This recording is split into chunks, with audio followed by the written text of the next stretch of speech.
Decoding Rumi's Masnavi by Pirjan. Part 1. Story of the Night-thieves. Concerning the subject of love, we must address what is now called freedom, and in old mysticism called poverty and solitude. Freedom in mysticism is a different category and is a major part of the journey within. In divine philosophy and wisdom, arguments for God's existence are used. The design argument is one of the proofs for God's existence for theists. If there is a design, then there is a designer, and there is no design without a designer.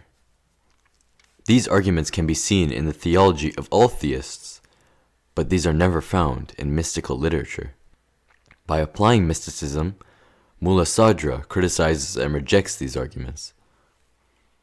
Mystics have a different view of the inner solitude and of God, because they believe that if the foundations of these arguments are questioned, the belief in the existence of God will also be destroyed.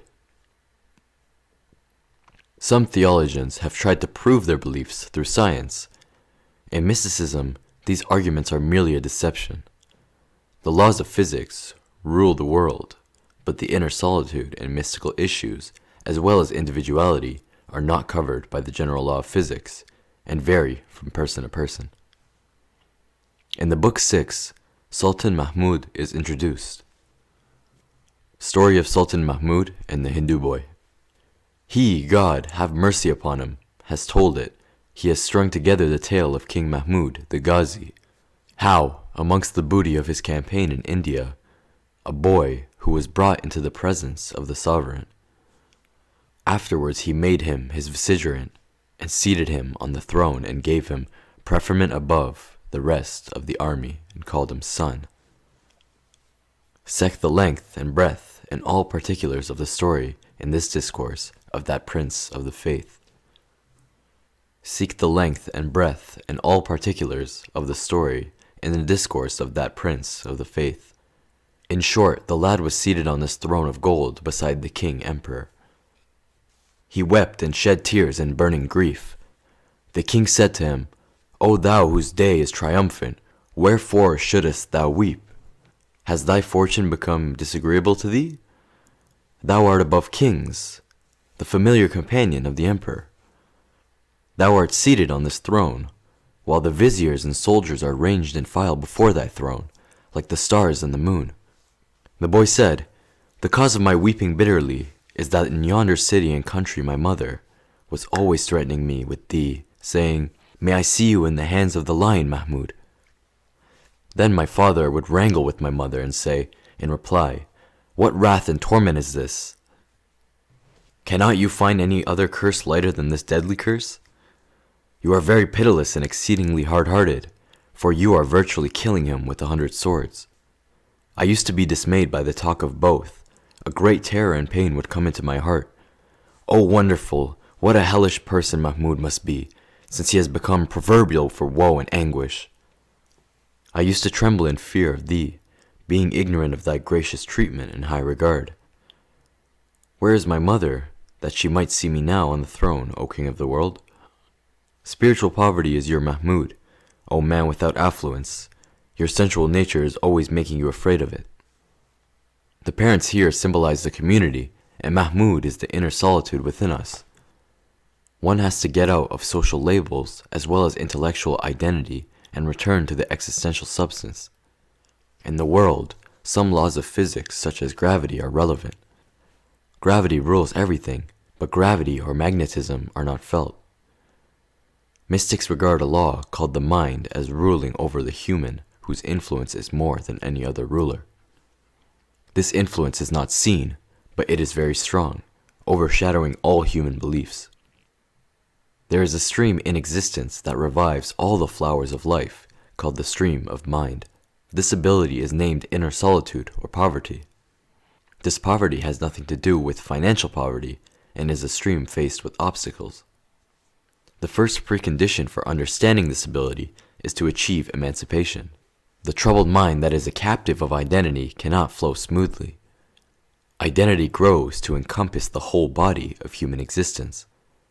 Family, social, ethnic, and other identities induce that humans are far apart.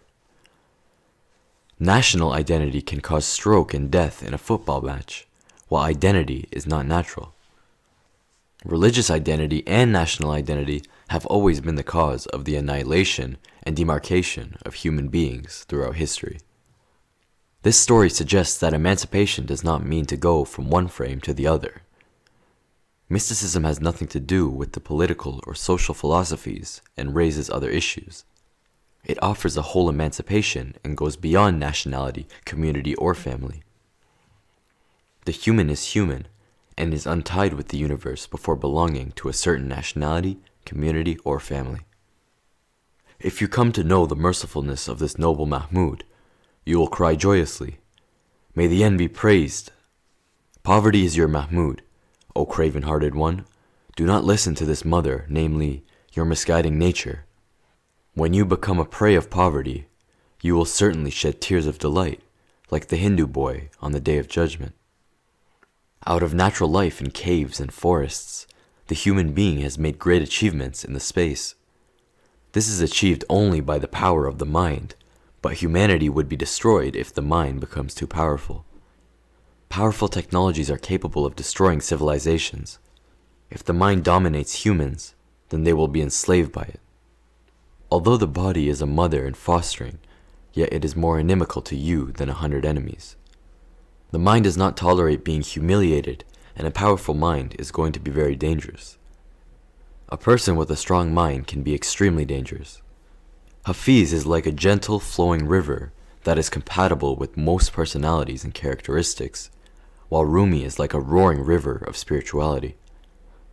That is why Hafiz is present in most Iranian homes, yet Rumi is not so prevalent.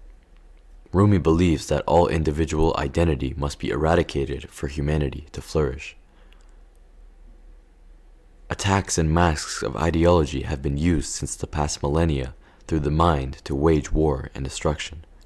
For mysticism, the mind as the cause of salvation, if independent of the human, can be devastating.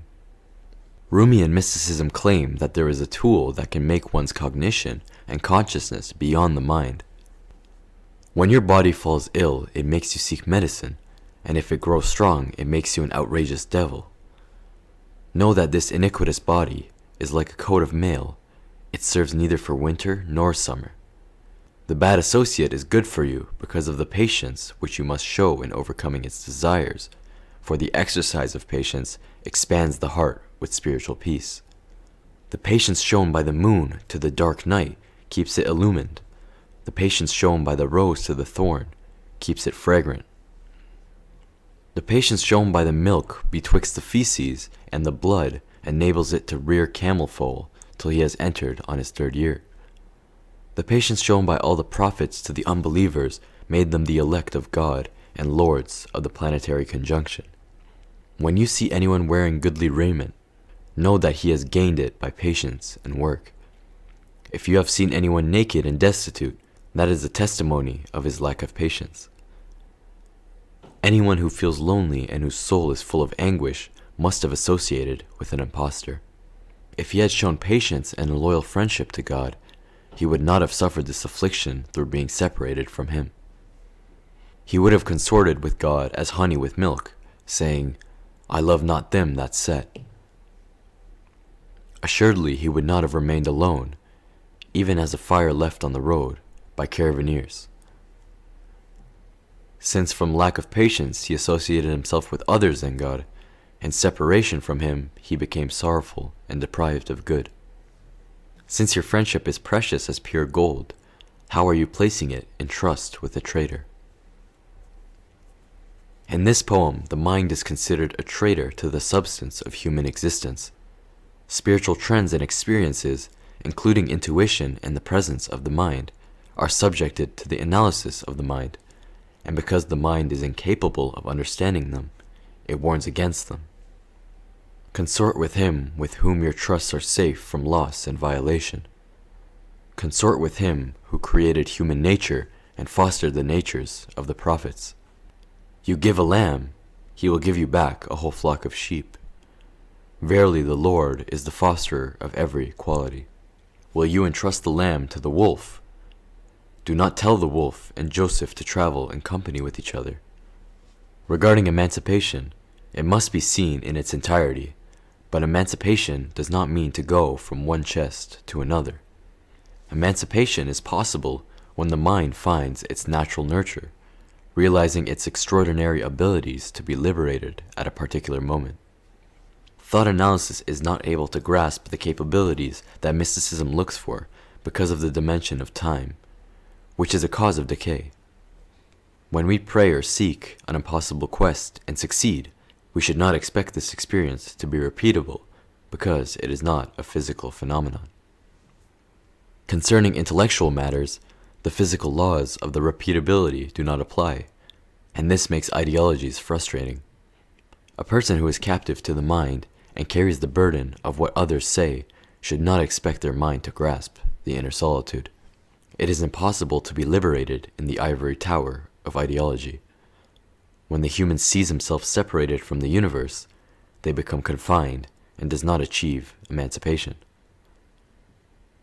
If the wolf show foxiness towards you, beware, do not believe him, for no goodness comes from him. If a churl shows sympathy towards you, in the end he will inflict blows upon you because of his churlishness. Il duo instrumenta habet et androgynous est, amborum affectus sine dubio apparet. Penem oculis feminarum subtrait ut sese irem sororem faciet. Vulvum ne viri videant manu optiget, ut sese degenere vivorum faciet. Dixit Deus, ex aegis cuno occulto cicerum, in nasu aegis facimus. In order that our seers may not be entrapped by the artfulness of that ogler. The gist of the matter is that masculinity does not come from every male. Beware of the ignorant man if you are wise. Do not listen to the friendliness of the fair-spoken ignorant man, for it is like old poison. He says to you, O soul of thy mother, O light of that eye, from those endearments only grief and sorrow are added to you. That mother says plainly to your father, My child has grown very thin because of going to school. If thou hast gotten him by another wife, thou wouldst not have treated him with such cruelty and unkindness. Your father replies, Had this child of mine been born of another wife, not of thee, that wife too would have talked the same nonsense. Beware, recoil from this mother and from her blandishments. Your father's slaps are better than her sweet meat. The mother is the carnal soul, and the father is the noble reason. Its beginning is constraint, but its end is 100 expansions of the spirit. O giver of understandings, come to my help, none wills unless thou will. Both the desire for good and the good action itself proceed from thee. Who are we? Thou art the first, thou art the last. Do thou speak, and do thou hear, and do thou be. We are wholly naught notwithstanding of all this hewing. Because of this resignation to thy will, do thou increase our desire for worship of thee. Do not send upon us the sloth and stagnation of necessitarianism. Necessitarianism is the wing and pinion of the perfect. Necessitarianism is also the prison and chains of the slothful. Know that this necessitarianism is like water of the Nile, water to the true believer and blood to the infidel. Wings carry falcons to the king. Wings carry crows to the graveyard. The mind which needs to be nurtured naturally to be liberated is entrusted to the devil and does not save the human. Identity makes us proud of ourselves and to see ourselves superior to others. The human becomes so accustomed to their identity that they justify any kind of malice. When human beings observe themselves directly, they can see their vices more accurately, and this helps the natural development of the mind. Now return to the description of non-existence, for it is like bezoar, though you think it is poison. If we abandon our artificial identities and deal with human existence, we have come to what Rumi calls non-existence. For mysticism, the abilities of the mind are more than what we know. Rumi suggests that we abandon the mind and observe ourselves in silence. When we put aside the judgment and thought and look at the unity of the universe, we become attracted to it. Mysticism proposes to rid the mind of all artificial identities. Hark, O fellow servant, go and, like the Hindu boy, be not afraid of the Mahmúd of non-existence. The abilities of the mind in mysticism are beyond what we already know. Rumi suggests that we must abandon the thought and observe ourselves in silence. We usually get bored when meditating because we do not tolerate ourselves. Be afraid of the existence in which you are now. That fantasy of yours is nothing, and you yourself are nothing. One nothing has fallen in love with another nothing. Has any not ever waylaid and attacked any other not? When these fantasies have departed from before you, that which your understanding hath not conceived becomes clear to you. When we put aside judgment and thought, look at the unity of the universe, we become attracted to it. Mysticism proposes to rid the mind of all artificial identities and to treat with needlessness, without which all discoveries and inventions fail to lead to creativity. Pasteur and other scholars expressed their findings, regardless of what others were saying. This needlessness will lead to success in business and science.